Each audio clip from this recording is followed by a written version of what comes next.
દર્શકો, ઇન્ડિયા 7 ન્યૂઝમાં આપનું સ્વાગત છે। જોઈએ આજના તાજા સમાચાર।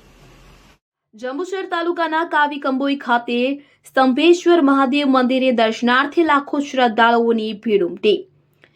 તો જંબુસર તાલુકાના કંબોઈ ગામ ખાતે સ્તંભેશ્વર મહાદેવના મંદિરે મહાશિવરાત્રી નિમિત્તે દર્શન માટે લાખોની ભીડ ઉમટી અને લોકો દૂર દૂરથી દર્શનાર્થે આવ્યા હતા। દર્શન કરી ધન્યતા અનુભવી હતી। દલસાલની પેટ લોકો દર્શન માટે આવ્યા હતા તો લોકોએ દર્શનનો લાભ લઈ ધન્યતા અનુભવી સાથે મહાપ્રસાદીનો પણ લાભ લીધો હતો। દેવેન્દ્ર મિસ્ત્રી, જંબુસર।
અહીંયા આજે આપણે શ્રી સ્તંભેશ્વર મહાદેવ કાવી કંબોઈ ભરૂચ જિલ્લા ખાતે અહીંયા આજે મહાશિવરાત્રિના મહાપર્વ પર 1.5 થી 2 લાખ માણસોનું માનવ મેળાવડું ઉમટ્યું છે। અને આ મંદિરની વિશેષતા એ છે કે અહીંયા સમુદ્ર દેવતા દિવસમાં 2 વાર આવે છે અને પોતાના જળથી જ મહાદેવનો સ્વયં અભિષેક કરે છે। એવો એક પણ દિવસ નથી જાતો જ્યારે સમુદ્ર દેવતા એના પાણીથી મહાદેવનો અભિષેક ના કરતા હોય। જ્યારે ભરતી આવે છે આ મંદિરમાં ત્યારે આ મંદિર 10 થી 12 ફૂટ સુધી ડૂબી જાય છે। અને અહીંયા જેટલા આજે ભક્તો આવ્યા છે મહાશિવરાત્રિના દિવસે એ બધા જ ભક્તોએ જે પણ એની દિલની મનોકામના દાદા પાસે માંગી છે એ બધી જ દાદા પૂરી કરે છે। તો તમારા જીવનમાં પણ તમે એકવાર અહીંયા આવો, મહાદેવના દર્શન કરો, કારણ કે આવું મહાદેવનું સ્વરૂપ તમે આના સિવાય બીજે ક્યાંય નહીં જોવો।